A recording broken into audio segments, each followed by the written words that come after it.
上次2021年咧12月17號，你哋參加咗一個電車遊嘅，咁想請問你哋當時嘅心情同埋有咩感受㗎？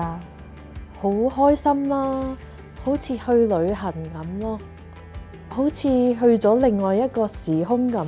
我就見到個好多建築物都係好似騎縫樓咁樣咯，好有嗰啲英式嘅味道咯。最終就去中環街市，咁咧佢仲有好多嗰啲以前啊攤位啦，好有嗰個古香古色嘅味道咯。有個導賞，跟住就返到嚟開始跟住聽住老師嘅介紹，又加入自己嘅構思啊，咁然後再將佢帶返落城市入邊。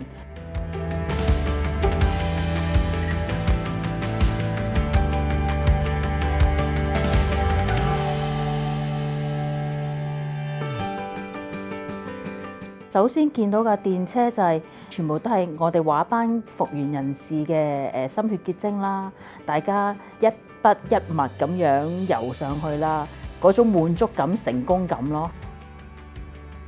大家都好興奮咁走入個車廂度揾自己幅畫，同幅畫合照，互相合照、互相影相，好開心啦！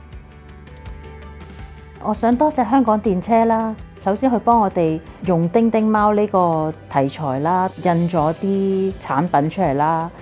多謝 One Bite 一口設計工作室幫我哋啲畫設計咁靚嘅產品。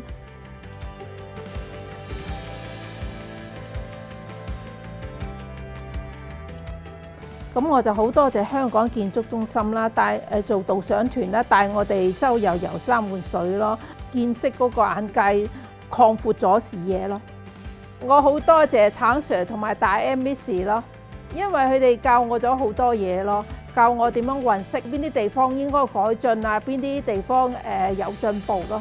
我冇諗到會用到電車上面啦，希望透過電車啦，咁俾更多嘅人咧係認識到殘疾人士嘅才華啦。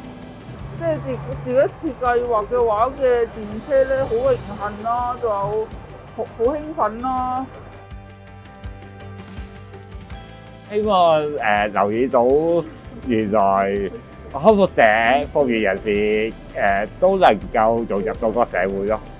心情好興奮咯，即係自己嘔心瀝血嘅作品得到人哋嘅認同咯，好高興咯。希望佢哋上到車之後，見到啲畫可以暫時將煩惱抌開一邊，望下啲顏色咁繽紛嘅畫作啦。咁可以將呢個信息傳播翻俾所有市民啦，跟住可以將呢個保育留翻喺呢個城市入邊咯，繼續好好咁承傳下去啦。